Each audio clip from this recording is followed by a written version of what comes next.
¿Tú sabías que hay médicos admitiendo que no saben cómo van a terminar los niños que han sido sometidos a tratamientos de transición de género?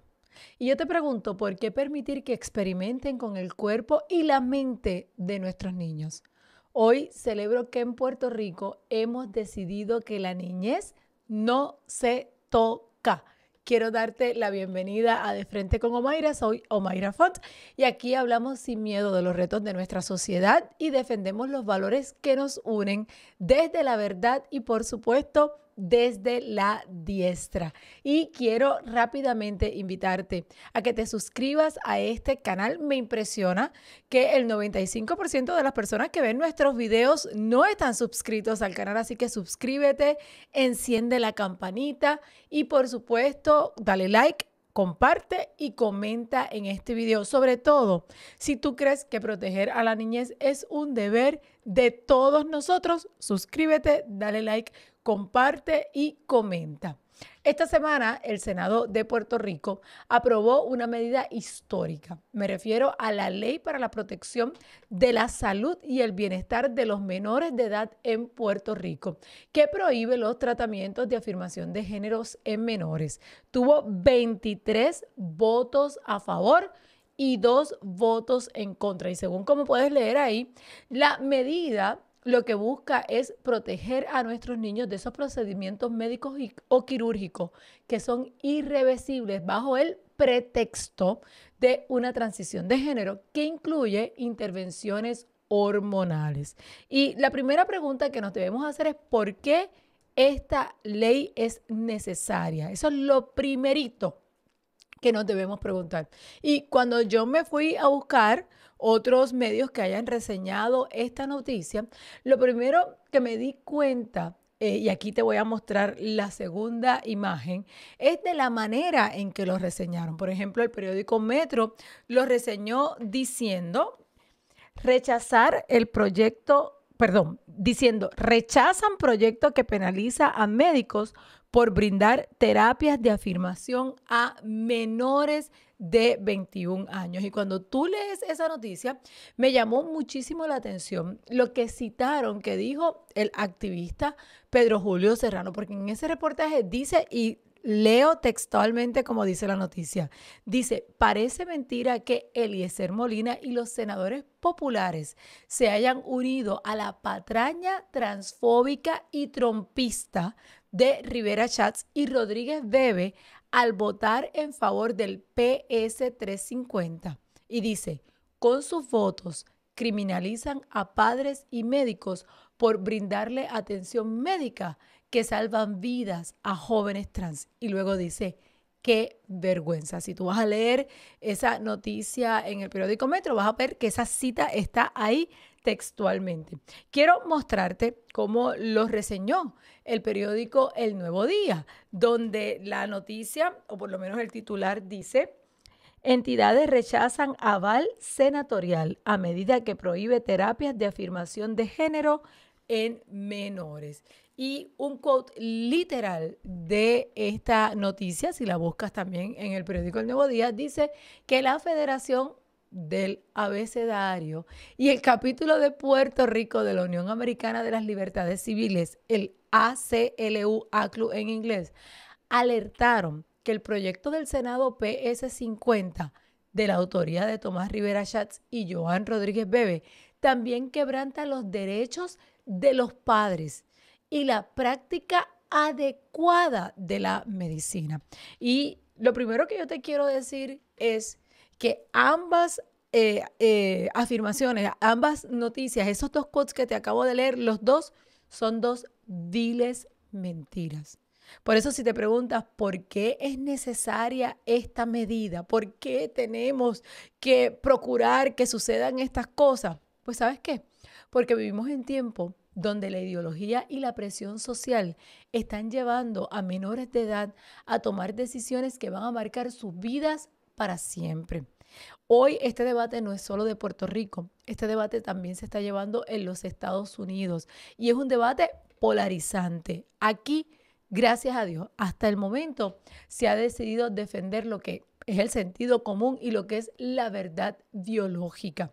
Porque una de las cosas que tenemos que preguntarnos es si estamos dispuestos a permitir que experimenten en el cuerpo de menores de edad, en el cuerpo de niños, aun cuando la ciencia no tiene preguntas claras, y eso te lo voy a mostrar en este video.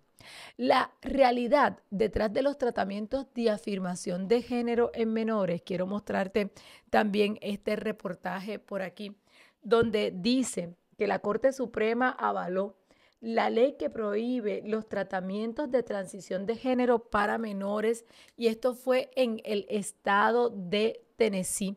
¿Y por qué tuvo que ser de esta manera? Bueno, pues el tribunal tuvo que avalar la provisión de estos tratamientos en Tennessee porque tuvo que reconocer que existe incertidumbre científica considerable.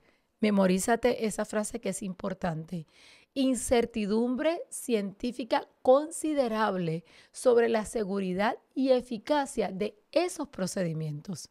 Y es que en este tema no hay consenso, no hay datos sólidos, pero tú sabes lo que sí hay. Sí hay vidas de niños menores en juego. Y cuando digo que no hay consenso y no hay datos sólidos, dentro de un minuto yo te voy a explicar específicamente a qué me refiero con eso. Porque yo no sé si tú sabías que los mismos médicos que realizan estas intervenciones admiten que están aprendiendo sobre la marcha. O sea, que ellos están aprendiendo, experimentando en el cuerpo de menores de edad. Y los médicos que practican estas intervenciones también dicen que no saben qué va a pasar con estos niños en 5 o en 10 años. Y tú puedes buscar testimonio tras testimonio, porque ya hoy sabemos qué puede pasar en la vida de muchos de ellos. Tú puedes buscar testimonio tras testimonio de hombres y mujeres en el Congreso, en diferentes lugares, testificando cómo sus cuerpos fueron mutilados en su juventud y cómo hoy viven las consecuencias de haber sido un experimento para otras personas. Pero mientras tanto, en los medios, en el Congreso de los Estados Unidos, hay figuras como la representante Pramila Jayapal, y espero estar pronunciando su apellido correctamente porque no lo pronuncio mal con intención. Pero yo quiero que tú veas este video donde ella defiende, voy a decirlo con comillas, la afirmación de género como un derecho y como una necesidad, y hago afirmación de género porque eso te lo voy a explicar dentro de un minuto también, pero yo quiero que usted vea este video completo, y los que no saben inglés me disculpan, yo les voy a explicar lo que ella está diciendo como quiera. What is barbaric is targeting trans kids in this country who are not doing you any harm. Show me a trans kid who's doing you harm. And then tell me how many of you are parents that would do anything that you could to protect your kids and to make sure that they didn't commit suicide, that they were actually able to engage in the world in a healthy way. Tell me what you wouldn't do for your children. Because when you introduce legislation like this, it is not only stupid legislation. Ella se refiere a legislaciones como la que acaba de aprobar el Senado de Puerto Rico, porque hay una ley también que se está aprobando en los Estados Unidos. Dijo que esa ley no solamente es estúpido, eso fue lo que acaba de decir ahí. It is cruel, it is mean, and it interferes with your own conservative principles. You really want to take away the ability to allow parents to make decisions about their own kids' medical situation with their doctor? That's what Republicans wanted. Y yo de verdad que he escuchado este clip 20 veces, te lo digo, y no dejo de sorprenderme. Porque cuando usted analiza los argumentos que tiene esta representante, hay unos errores graves. Primero, ella equipara la identidad con biología, y lo que ignora es la realidad genética. E ignora los riesgos médicos que los propios médicos están diciendo que no saben cuáles van a ser las consecuencias dentro de 5, dentro de 10 años. Ella habla de salvar vidas, pero se olvida de los datos sobre los que se han arrepentido, los que han tratado de transicionar, o sea, no transicionar, sino de transicionar, de regresar para atrás y aquellos que hoy están viviendo con daños irreversibles.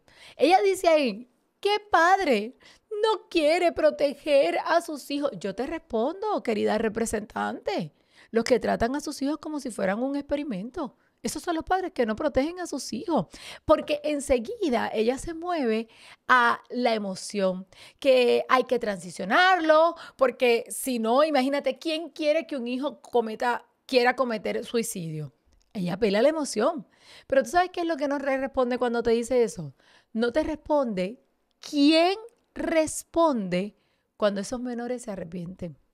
¿Quién responde cuando esos menores sufren daños irreparables? ¿Y por qué ignoran la data de que los números de intentos de suicidio en aquellos que ya han transicionado no son más bajos que aquellos que se identifican como trans? Y ella dice que lo que quisiera, ¿verdad?, es que estos niños tuvieran la oportunidad de vivir en el mundo de una manera saludable. Saludable. Ir en contra de tu biología y exponer el cuerpo de tu hijo para que sea un experimento es una forma saludable de vivir. Y después dice que la legislación es estúpida, que interfiere con los propios principios conservadores que nosotros predicamos de educar a nuestros hijos. Y los conservadores queremos educar a nuestros hijos, queremos el derecho a educar a nuestros hijos y protegemos el derecho de educar a nuestros hijos. Y no queremos que las escuelas impongan ideología, a eso es a lo que ella se refiere. Pero ningún padre tiene derecho a utilizar a su hijo como un experimento social o como un experimento médico. Ningún padre debe de tener ese derecho. Y escúchenme bien, yo hablo de este tema, ¿verdad?, con mucha prudencia y lo hablo con mucha empatía, porque yo jamás en mi vida, jamás quiero negar el dolor de las personas que experimentan disforia de género. Jamás quiero poner a un lado, ¿verdad?, y negar el dolor que sienten personas que se burlan de ello, que sienten personas que no se sienten adecuados en la sociedad.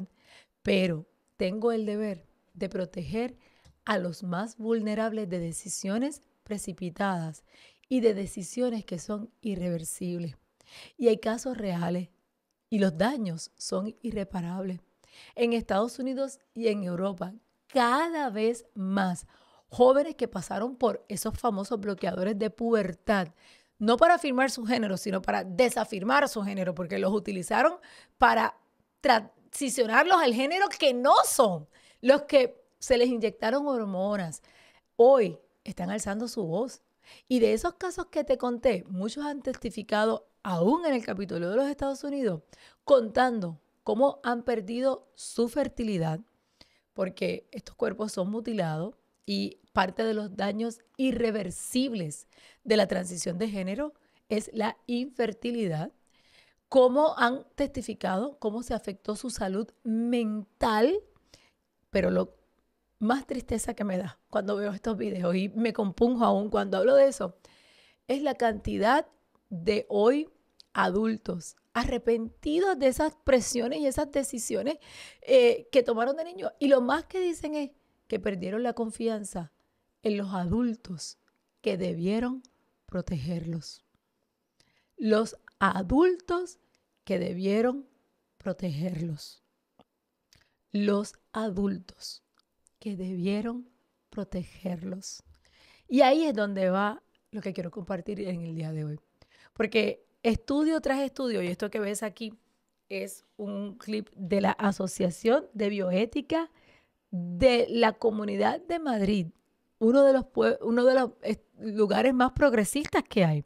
Y dice que nuevos y grandes efectos secundarios en la transición de género en niños y adolescentes. O sea que ya se ha comenzado a documentar. De hecho, hay un estudio sueco que reveló que el 45% de los jóvenes trans entre los 16 y los 24 años, o sea, que se consideran trans, tienen tendencia suicida, incluso en países con alta aceptación social. O sea que en esos países donde se transicionan y todas esas cosas, como quiera, esas tendencias suicidas son altísimas. En países como Suecia y como Finlandia, que han sido pioneros en estos tratamientos, hoy se están tratando de revertir protocolos, se está restringiendo el acceso a menores. ¿Sabes por qué? Por los daños documentados que hay. Ya hay daños documentados en estos países que se le han hecho a los cuerpos de menores de edad. Y escúchame bien, aunque los activistas y compañía digan que esta medida del PS350 lo que busca es criminalizar a padres, a médicos, por brindarle atención médica que les salva la vida a los jóvenes y que debemos sentir una terrible vergüenza. La verdad es que hoy la ciencia es clara en cuanto al daño que se le está causando a estos jóvenes. Y hay información suficiente para que sepamos que detransicionar es una tendencia que está en el día de hoy y que aunque han tratado de bloquear la información al respecto, porque han tratado de bloquear esa información porque no les conviene, no es menos cierto que ya hoy se ven los efectos de estas decisiones en países que fueron pioneros. En Estados Unidos y en Puerto Rico no tenemos la cantidad de años suficiente de estos tratamientos como para que tengamos la data local de lo que ya se ve en países como Suecia, como Francia, como España. Y la realidad es que estos grupos activistas esconden esta información porque no les conviene. Y nosotros no podemos permitir que la moda o la presión ideológica decida sobre la salud de menores de edad. Los que defienden la famosa afirmación de género, cuyo nombre de por sí es engañoso, porque afirmación sería que si tú eres niña, te ayudemos a afirmar tu feminidad. Y si eres niño, te ayudemos a afirmar tu masculinidad. Eso sería afirmación de género. Pero el cambiarlos de uno al otro no es afirmación, es negación del género. Yo también le podría llamar alteración artificial de la identidad real. Ese es el nombre que yo le pondría. Alteración artificial de la identidad real. Esos que defienden estas posturas argumentan que negar estos tratamientos es discriminar, es poner en riesgo la salud mental de los jóvenes. Y eso es otra vil mentira. Lo contrario es que lo que se ha probado cierto. La salud mental, la salud física y los intentos de suicidio en esa población que han transicionado, que han sido expuestos a estas medicinas son igual o son mayores que los que no han transicionado.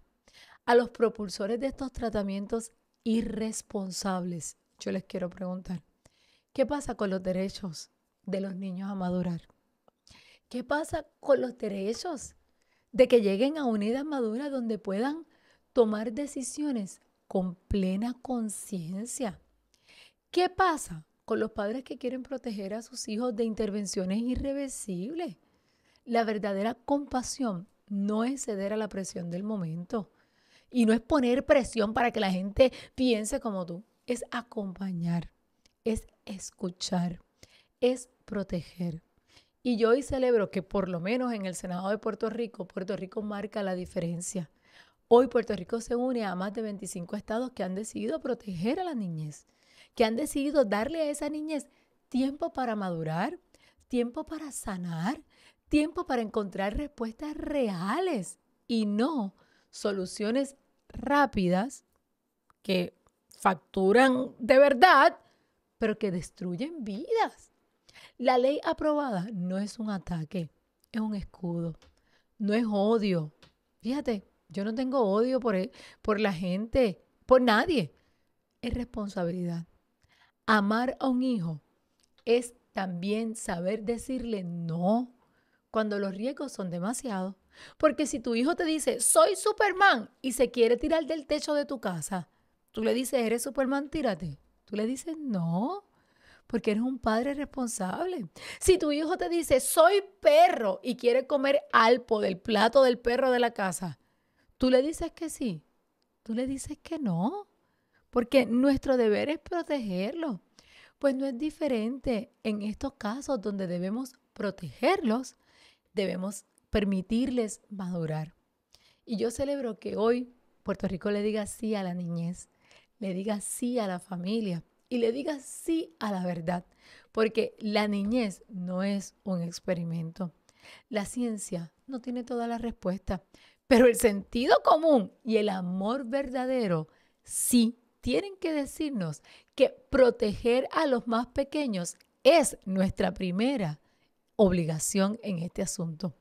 Yo te pregunto, ¿tú crees que los menores deben ser protegidos de estas intervenciones irreversibles, aunque el mundo diga lo contrario? Y quiero que me respondas esa pregunta aquí en los comentarios. Déjame tu opinión. Voy a interactuar con ustedes y te pido que compartas este video con quienes creen en la verdad, en la familia, y también comparte este video con aquellos que piensan de una manera diferente. Yo los veo en el próximo video.